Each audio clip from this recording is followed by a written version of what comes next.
During a long strategy meeting, General Marshall noticed a young officer drifting off while others focused on maps and charts.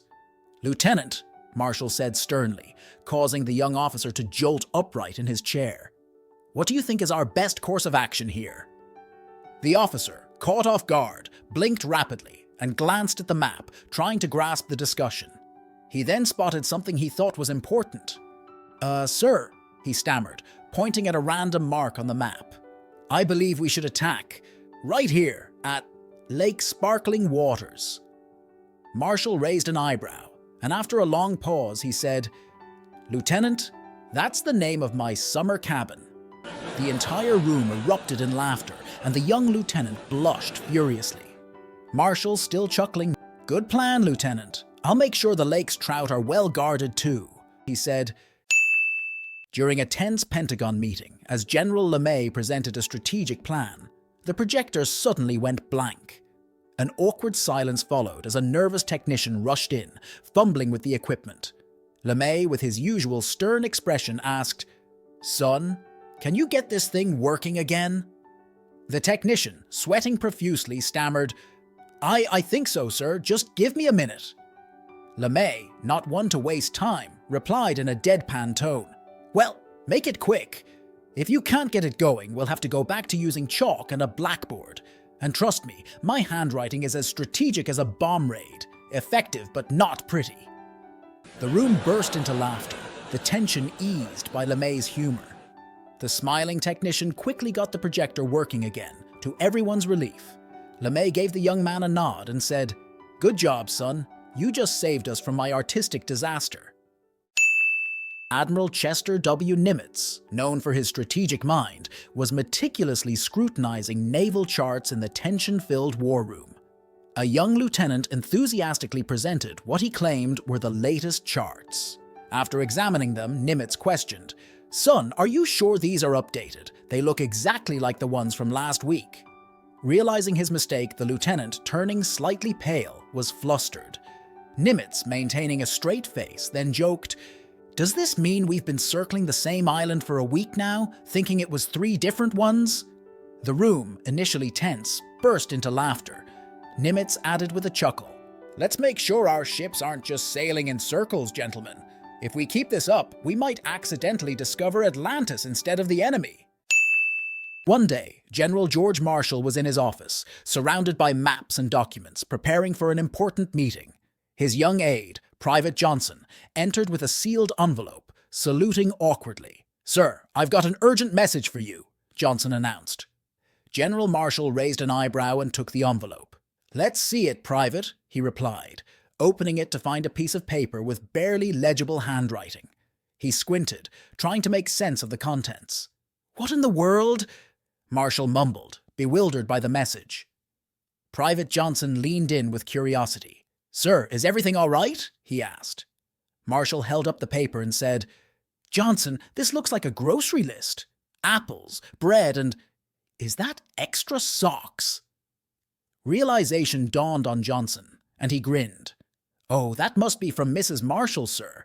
She always said you can't win a war on an empty stomach, or with cold feet." One day, during a particularly intense briefing, one of General Karl Spatz's officers nervously asked, "General, how do you always stay so calm under pressure?"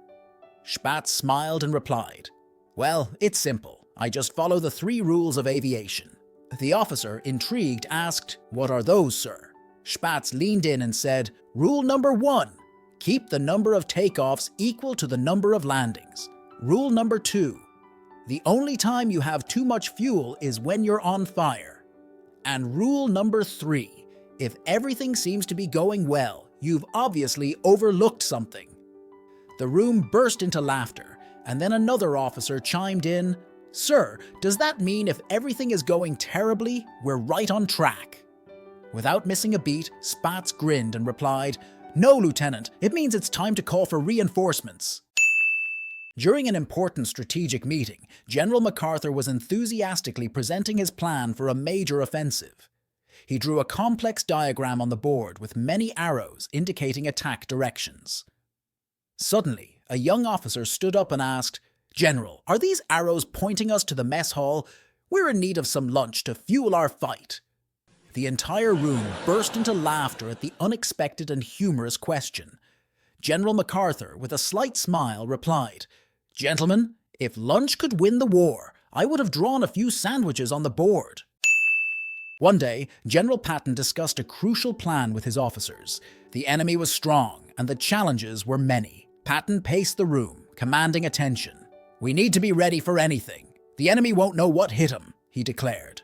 Lieutenant Johnson, peering at the map, raised a concern. "Sir, what's the plan for crossing the river when the bridge is out?" Patton grinned.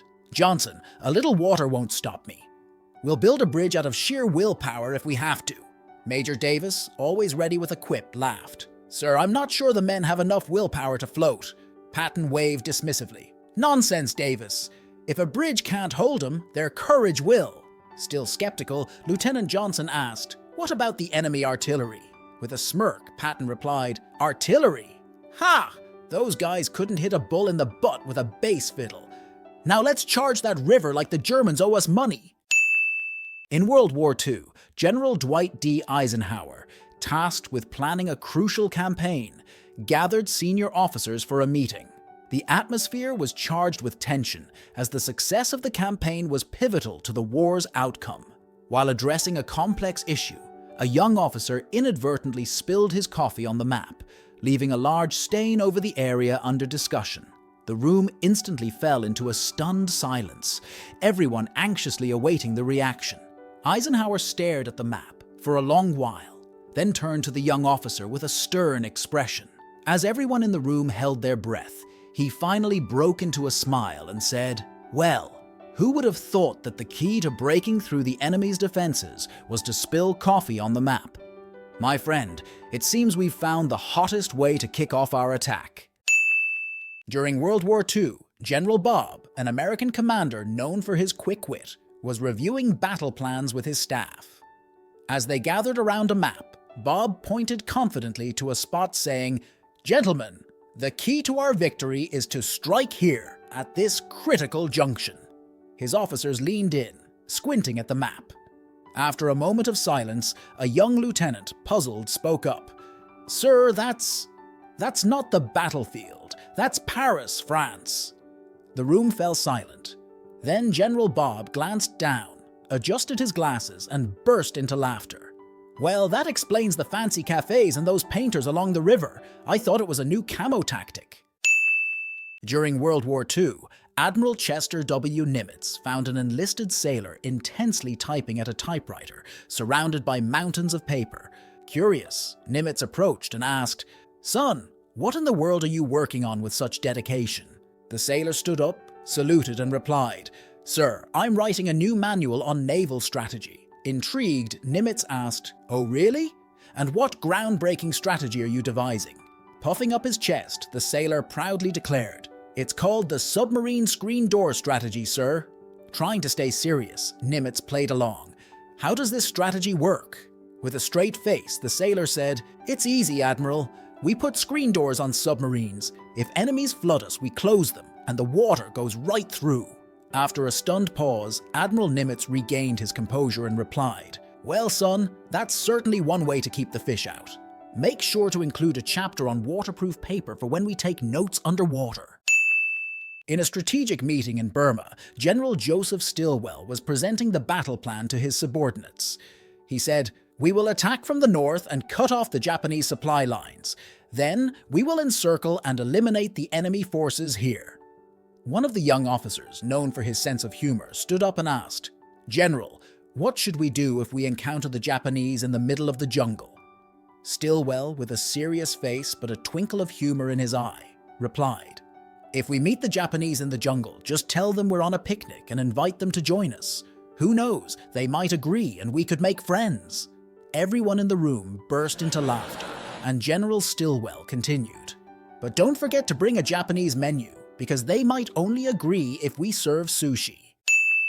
During the Battle of Leyte Gulf in World War II, Admiral Halsey received an urgent but perplexing message from Admiral Nimitz concerning the whereabouts of Task Force 34, which concluded with, "Where is Task Force 34?